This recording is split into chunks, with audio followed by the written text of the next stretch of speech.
তাদের এখানে ব্যানারে লেখা আছে সংখ্যালঘু অধিকার আন্দোলন। সংখ্যালঘুর অধিকার আন্দোলন যদি একটু পিছনে যান, সংখ্যালঘুর অধিকার আন্দোলন নিয়ে তারা কিন্তু এখানে আন্দোলন করছে এবং মশাল মিছিল করছে। সকলের হাতে কিন্তু আগুন ছিল এবং ইতিমধ্যে আগুন অনেকে নিভিয়ে গেছে, কিন্তু তাদের আন্দোলন চলছে তাদের নিরাপত্তা নিয়ে। তারা বলছেন যে তাদেরকে নিরাপত্তা দেওয়া হোক, সঠিক নিরাপত্তা তারা চাচ্ছেন এবং বাংলাদেশের প্রধান উপদেষ্টা ডক্টর ইউনূসকে তারা বলছেন যে আপনারা যদি আমাদের নিরাপত্তা না দিতে পারেন তাহলে আমাদেরকে বলুন, আমাদের নিরাপত্তা আমরাই দেব।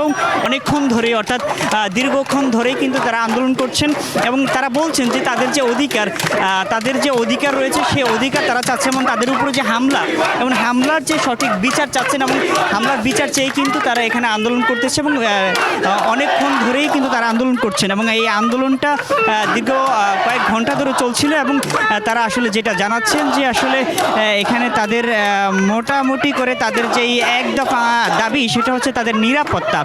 তারা চাচ্ছেন যে তাদের সঠিক নিরাপত্তা যাতে দেওয়া হয় এবং সেই নিরাপত্তার দাবিতে কিন্তু তারা আন্দোলন করছেন এবং সেই আন্দোলন আসলে তারা বলছেন যে আসলে তাদের মন্দিরে হামলা করছে।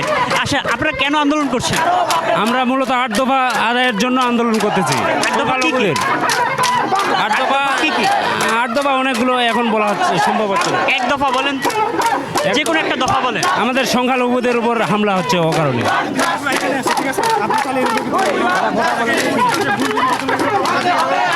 আপনি আসেন তাহলে এই পাশে, আমি আপনার সঙ্গে কথা বলি। আসলে এখানে আমরা আরেকজনের সাথে কথা বলি। আপনাদের আন্দোলন কি নিয়ে? আসলে সারা বাংলাদেশের সংখ্যালঘু যারা নির্যাতিত, হামলা বা লুটপাটের শিকার হয়েছে, হ্যাঁ, তো আমাদের নিরাপত্তার জন্য আমরা অন্তর্বর্তী সরকারের কাছে আমাদের 8 দফা দাবি জানিয়েছি। এই 8 দফা হচ্ছে আমাদের সংখ্যালঘুদের মুক্তির সনদ এবং আমাদের সাথে বৈষম্য বিরোধী ছাত্র আন্দোলন এবং অন্তর্বর্তী সরকার বলেছিল যে আমাদের এই দাবিগুলো 8 দফা কি কি দাবি?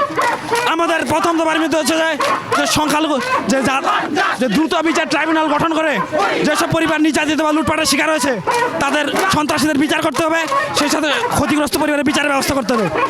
আমাদের দ্বিতীয় নম্বর দাবি হচ্ছে সংখ্যালঘু বিষয় মন্ত্রণালয় গঠন করতে হবে। তৃতীয় দাবি হচ্ছে সংখ্যালঘু সুরক্ষা কমিশন গঠন করতে হবে। আমাদের বিশ্ববিদ্যালয় সহ প্রত্যেকটা কলেজে সংখ্যালঘু শিক্ষার্থীদের জন্য নির্দিষ্ট প্রার্থনা কক্ষের ব্যবস্থা করতে হবে। আমাদের হিন্দু কল্যাণ ট্রাস্টকে হিন্দু ফাউন্ডেশন উন্নীত করতে হবে। সেই সাথে বৌদ্ধ এবং খ্রিস্টানদের জন্য যে তাদের জন্য নির্দিষ্ট ফাউন্ডেশন করতে হবে। আমাদের শারদীয় দুর্গাপূজায় 5 দিনের ছুটি দিতে হবে। সেই সাথে অন্যান্য যারা সংখ্যালঘু রয়েছে তাদেরও তাদের নিজস্ব পূজা দিন। এর আগে কি শারদীয় দুর্গাপূজায় 5 দিন বন্ধ ছিল? না, এর আগে ছিল না। এমনও হয়েছে যে আমরা দেখি হঠাৎ করে আপনারা 5 দিন ছুটি চাচ্ছেন, কারণ হচ্ছে এটা আমাদের প্রধান ধর্মীয় উৎসব। আমরা ষষ্ঠী থেকে দশমী পর্যন্ত এইটা আমাদের 5 দিন, কিন্তু আমরা সরকারি বন্ধের অভাবে আমাদের যারা সরকারি কর্মজীবী রয়েছে, শিক্ষার্থী রয়েছে, তারা সঠিক সময়ে পূজা মণ্ডপে উপস্থিত হতে পারে না। আসলে কথা বলছি তাদের সঙ্গে, তারা আসলে 5 দফা এখানে 8 দফা দাবি জানিয়েছে এবং 8 দফার মধ্যে তাদের অনেকগুলো দাবি রয়েছে এবং সেই দাবির আদায়ের জন্য কিন্তু তারা এখন একদম রাস্তা অবরোধ করে আছেন, টিএসসিতে আছেন এবং তারা দাবি জানাচ্ছেন প্রধান উপদেষ্টার কাছে।